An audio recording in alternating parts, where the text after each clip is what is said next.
got all the parts inside the shop, or all the maple parts for the legs, stretchers and such, turnings inside the shop.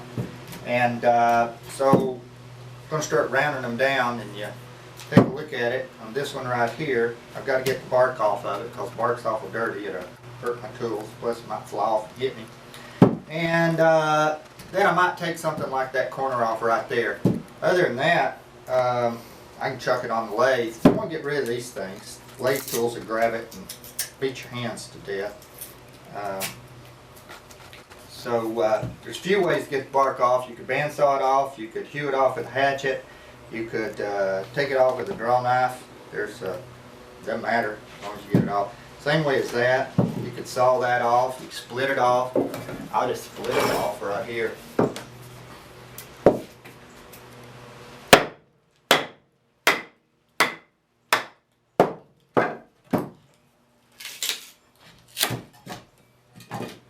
Got that off of there.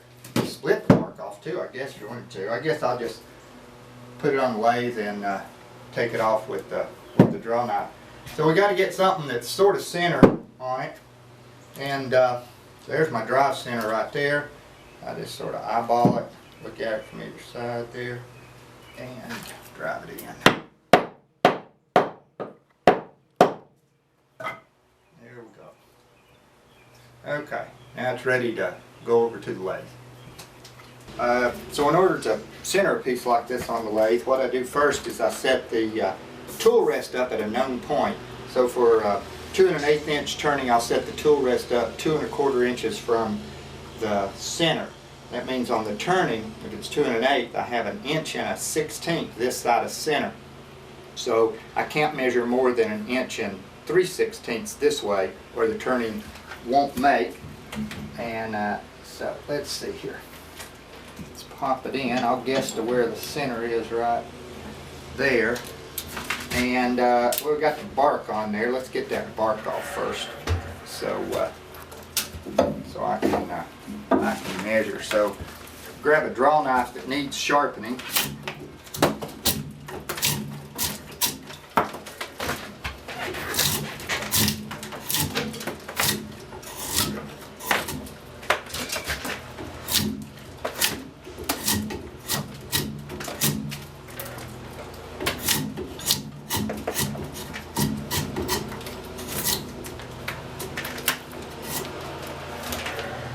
Okay, should be clean enough. And now we can measure here. So I've got 15/16 there, 7/8 there, and right there I've got 1 3/16. I've got 1 inch there, so I need to pull this side closer.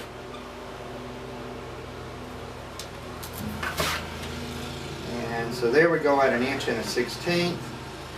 3/4 inch, 1 inch, and maybe just a tad bit more. It'll make right now, so no reason in. Okay, there we go. Turn it on.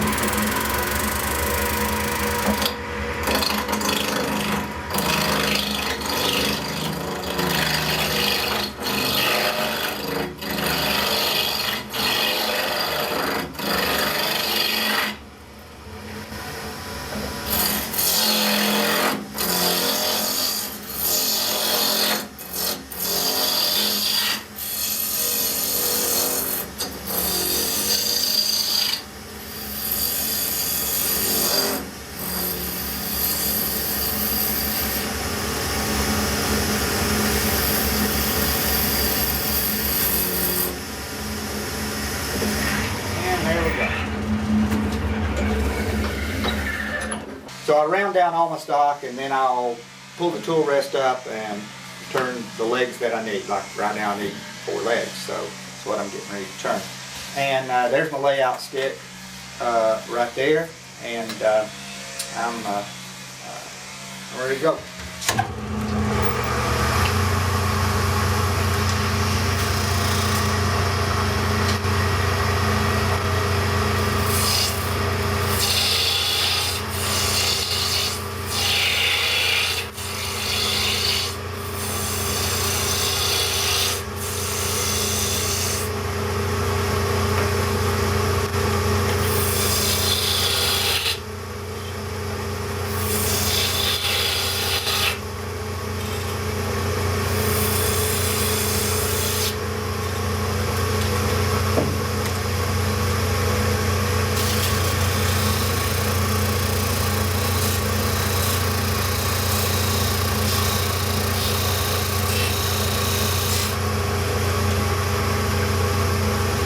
got the piece prepped now, laid out.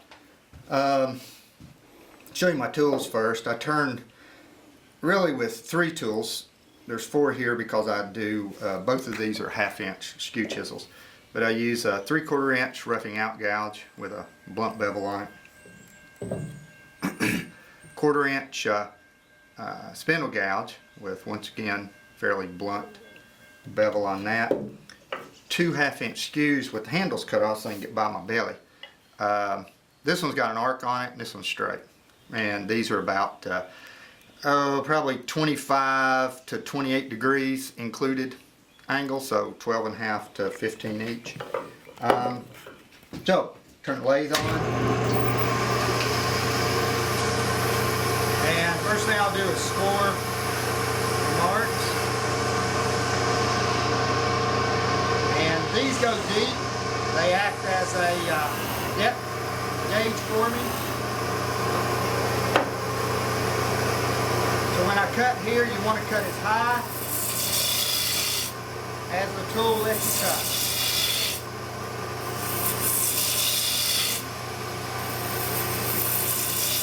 The wooden rest enables me to use it as a depth gauge.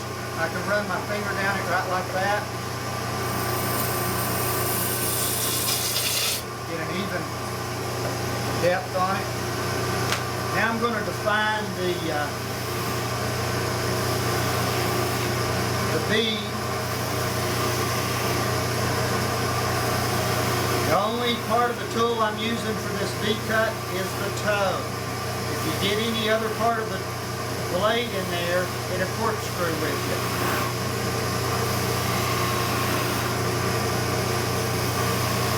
So you only use the toe for that. Keeping that line right there so my spindle gouge have a place to cut. So right now I'll just get rid of a little bit of material.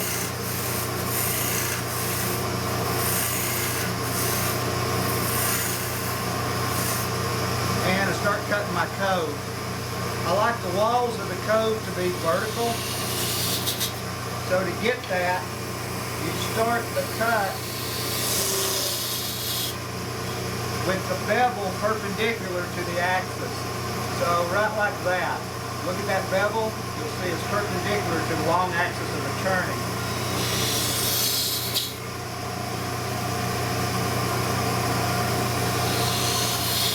So you're having to coordinate 3 things here. I'm going in, I'm moving it this way, 4 things.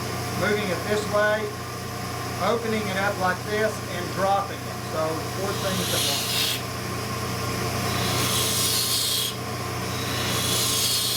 You can only cut halfway down the cove. You can't cut back up the other side.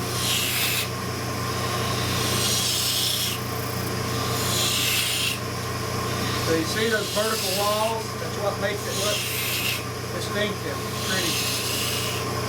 My cove is off center. I cut it deeper towards the top of the turning.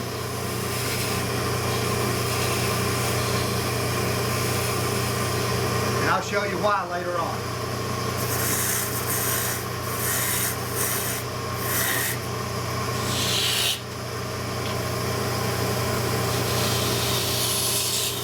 So this one actually becomes a half cove.